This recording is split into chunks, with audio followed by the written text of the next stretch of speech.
আসসালামু আলাইকুম রহমতুল্লাহি ওয়া বারাকাতুহু। আজকে হাব্বালা ডিউটি কইরা তো বড় বাইরে নিয়া বাইরে হয়ে গেছি। আজকে খুব 2-3টা দিন ধরে খুব মন চাইতেছেন যে একটু জাল বাংলাদেশের খাবার খাওয়ার লাগিয়া, তো মেজবানি খাওয়ার লাগিয়া খুব মনে টানতাছেন। তো বড় বাইরে খুব রিকোয়েস্ট কইরা দাড়ি ধরে দেখে আবার মনে হরেন না যে মুরব্বী পুরা চিল মোট আমরার তে বেশি, ঠিক আছে।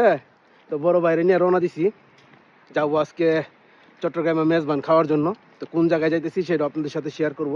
তো বড় বাইরে দেখতেছেন, আবার আপনারা কবেন আপনার যে আরেকজন বড় ভাই আসিলা কই, এলা ডিউটি শেষ করছে। তো আমরা এনারে মেট্রো রেলে যাওয়ার পর আরেক জায়গা থেকে পিক আপ করে তারপর আমরা রওনা দিব। তো কোন জায়গায় যাইতেছি আজকে মেজবানি খাইতে সেটা আপনাদের সাথে পরে শেয়ার করছি। তো চলুন, লেটস গো। আপনি কি বুঝা কোনা লাগো তো ওই জি কইলো না বুঝা আপনি বুঝা আমার যে আগা দছে লাগো আল্লাহ আপনি বুঝা কইছেন না আপনারা কইছেন না একটা কই আমার বড় ভাই, এই যে আমার বড় ভাই আয় পড়ছে মেট্রো রেলে। খাওয়ার অপেক্ষা রে, খাওয়ার অপেক্ষা ক্যামেরা দাঁড়া দিছে, খাওয়ার অপেক্ষা সময় যেতেছে না। মেট্রো রেলের চারপাশ সুন্দর সুন্দর প্রকৃতি দেখতে দেখতে চলে আসলাম বাতা। বড় ভাই কি বলো কই আইছেন? আইছেন কইটা কই না আচ্ছা বাতা আইছি বাতা কে লিগা বাবা বড় দুটো খাইবার লিগে মেজবানি খাইবার লাগা আইছে ভাই। এটাই বাতা, বাংলার অধ্যুষিত যে ভাতা। আপনি এন মনে করেন 5 কদম দিলে 10 জন বাঙালির লগে দেখা হইব, ঠিক আছে ভাই। এই অবস্থা। রাস্তায় যেতে যেতে দুই ভাইয়ের একটাই কথা, আজ পেটের বিচার হবে। বড় ভাই আগেই বলে দিল, আজ আর কেউ ডাইটের নাম নিবি না। কথা বলতে বলতে আমরা চলে আসলাম মেজবান। আর মেজবানের অ্যাড্রেসটা হইতেছে ভাতা মেট্রো রেল স্টেশনের সাথে যে মেজবানটা সেটা। ভিতরের পরিবেশটা ছিল অনেক চমৎকার এবং সুন্দর। বড় ভাই অর্ডার দিলা নাকি? দুইটা ম্যাচ বলে সোপরা না প্লেটে সুব্রত খাই সোপরা এখানে এখন দেখতে পারতেছেন আমরা হাঙ্কির মধ্যেও খাইতে পারতাম, আবার সুপ্রার মধ্যেও খাইতে পারতাম। তো আমরা সুপ্রার মধ্যে খাওয়ার সিদ্ধান্ত নিছি সবাই মিলে। এই যে আমরা পলিথিন বিছাই দিছি। আর এটার পাশাপাশি কিন্তু আপনারা মিষ্টি জাতীয় অনেক ডেজার্ট পাবেন। তো আমরা ডেজার্ট পরে দেখবো খাওয়া যায় কিনা। আর বড় ভাই অস্থির খাবারের জন্য। মেজবানের নামে খবর নাই, বড় ভাই সালাদ খায় আর দেখো ভাত খাইতেছি একটু বাপ আল্লাহ। সকাল 10টা বাজে খাইলাম তো মেজবানি এখন বললাম এটা লাগাই দিছি না। আচ্ছা খাইন আমরা চাইছি না, সমস্যা নেই, খান আর কাম না।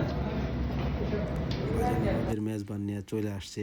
আর খাবার আসার সাথে সাথে তাদের কথাবার্তা শুনতে শুনতে আর হাসতে হাসতে আমি আগেই ঘোষণা দিয়ে দিলাম, মরার আগেও যদি কিছু দেখতে হয় তোমাদের নিয়ে মেজবানে আসার পরে আজ দেখলাম।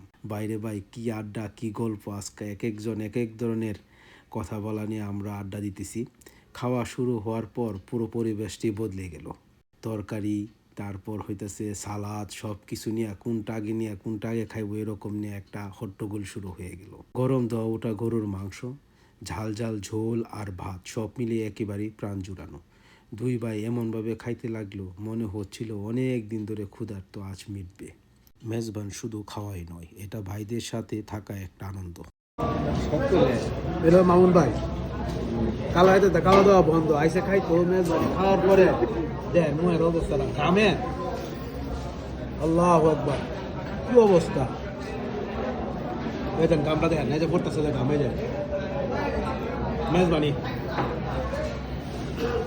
আর কি শুধু মুশকিল লাভ হবো কি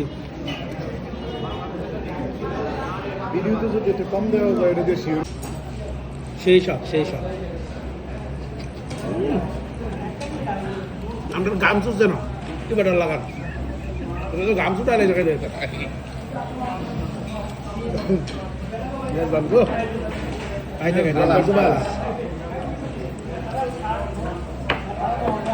ডুবালা। দোয়া করি নাইল তোমার জন্য, প্রতি মাসে 1 তারিখে যেন আমাদের নিয়ে আবার আসতে পারো। আমরা কেউ চাইছি আপনার মতো বড় বাইরেরা খাওয়ানি এটা সৌভাগ্যের ব্যাপার। আমরা দোয়া করি হাল দিতে।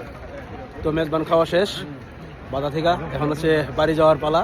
তো সবাই ভালো থাকুন, আল্লাহ হাফেজ।